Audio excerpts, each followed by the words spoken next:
ইনকিলাব মঞ্চের মুখপাত্র শরীফ ওসমান হাদি ইতোমধ্যে সন্ত্রাসীদের গুলির ঘটনায় মৃত্যুবরণ করেছেন। ইন্না লিল্লাহি ওয়া ইন্না ইলাইহি রাজিউন। আমার জানা বিষয় হলো, শরীফ ওসমান হাদির এই মৃত্যু কি শাহাদাতের মৃত্যু হিসেবে গণ্য হবে? প্রিয় দর্শক, কোনো মানুষের মধ্যে যদি আল্লাহর সন্তুষ্টি লাভের আশায় মানুষের কল্যাণ সাধনা, ইনসাফ প্রতিষ্ঠা করা, মুসলিম মিল্লাতের চেতনা ধারণ করা এবং মানুষের অধিকার আদায় করার মানসিকতা থাকে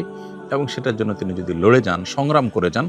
এমত অবস্থায় যদি তার এই চেতনার কারণে তিনি আক্রমণের শিকার হন এবং মারা যান, সন্দেহাতীতভাবে তিনি শাহাদাতের মর্যাদা লাভ করবেন ইনশাআল্লাহ তাআলা। ইমানদারের মধ্যে যদি আল্লাহর সন্তুষ্টি লাভের জন্য জীবন বাজি রাখার মানসিকতা থাকে এবং তার অসৎ কাজে বাধা প্রদান, অন্যায়ের বিরুদ্ধে তার প্রতিরোধ এবং ইনসাফ প্রতিষ্ঠার মানসিকতা লালন করার কারণে তিনি যদি আক্রমণের শিকার হন, তাহলে সেক্ষেত্রে তিনি অবশ্যই শাহাদাতের মর্যাদা লাভ করবেন। সেই জায়গা থেকে শরীফ ওসমান হাদিকে আল্লাহ তাআলা শাহাদাতের মর্যাদা দান করুন, আমরা সেই দোয়া করি। আর এমনিতেই নবী সাল্লাল্লাহু আলাইহি ওয়াসাল্লাম বলেছেন, মান কুতিলা দুনা দামিহি ফাহুয়া শাহীদ। যে ব্যক্তি কারোর হাতে খুন হয়েছে, জীবন রক্ষা করতে গিয়ে তার জীবন খুন হয়েছে, অর্থাৎ সাধারণ ধস্তাধস্তিতে অথবা কোনো ডাকাতের হাতে মারা গেছে, সেও শাহাদাতের মর্যাদা লাভ করেন। তাহলে সেক্ষেত্রে দ্বীনের কথা বা মুসলিম মিল্লাতের কথা বা মুসলিম চেতনার কথা বা ইনসাফের কথা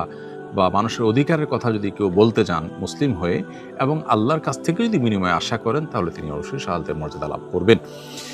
অনেকে আছেন যারা বিপ্লবী মানসিকতা ধারণ করেন, তারা অন্যায়ের বিরুদ্ধে সংগ্রাম করেন,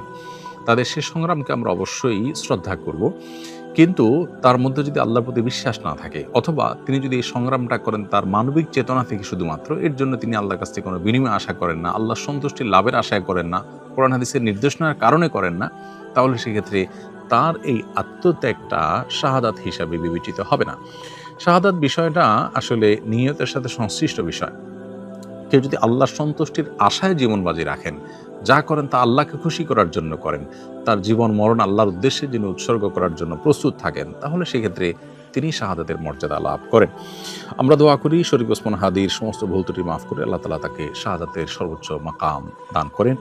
এবং তার সুখ সন্তপ্ত পরিবারকে সান্ত্বনা সইবার শক্তি নসিব করেন এবং সেই সাথে এখান থেকে অনুপ্রাণিত হয়ে আমাদেরকে আল্লাহর সন্তুষ্টির লাভের আশায়